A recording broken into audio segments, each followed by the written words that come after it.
How hard is knight and bishop checkmate? Have you ever wondered how challenging it is to achieve a checkmate using a knight and a bishop? This technique is a fundamental part of chess, yet it can be tricky for beginners. Let's break it down to see what makes this checkmate so special and how you can master it.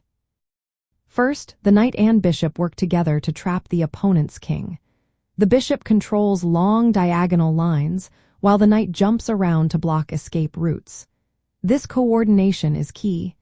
You need to move both pieces in harmony to restrict the king's movements effectively.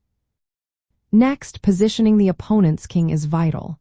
The goal is to drive it into a corner of the board. This requires planning and careful movement. You will often find yourself pushing the king back, using your pieces to limit its options. It can be a bit of a dance, but once you get the hang of it, it becomes easier.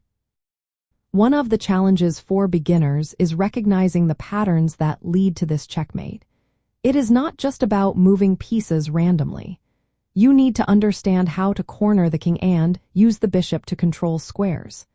Practicing these patterns will help you see opportunities during actual games.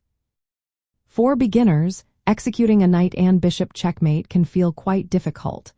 It takes practice to coordinate the pieces well.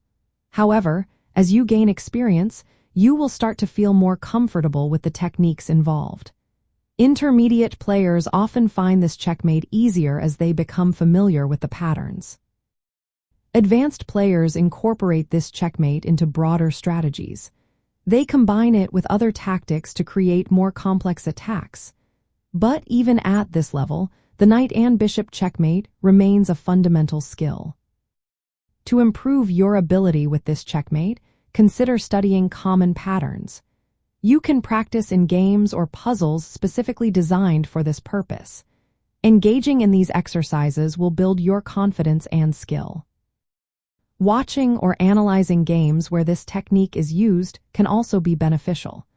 You will see how experienced players maneuver their pieces to achieve checkmate. This can provide you with practical examples to learn from. In summary, mastering the knight and bishop checkmate is an important step for beginners in chess. It requires patience and practice, but with time, you will find it becomes easier. Understanding how these pieces work together will help you develop your overall chess skills. So, keep practicing, and soon you will be able to execute this checkmate with confidence.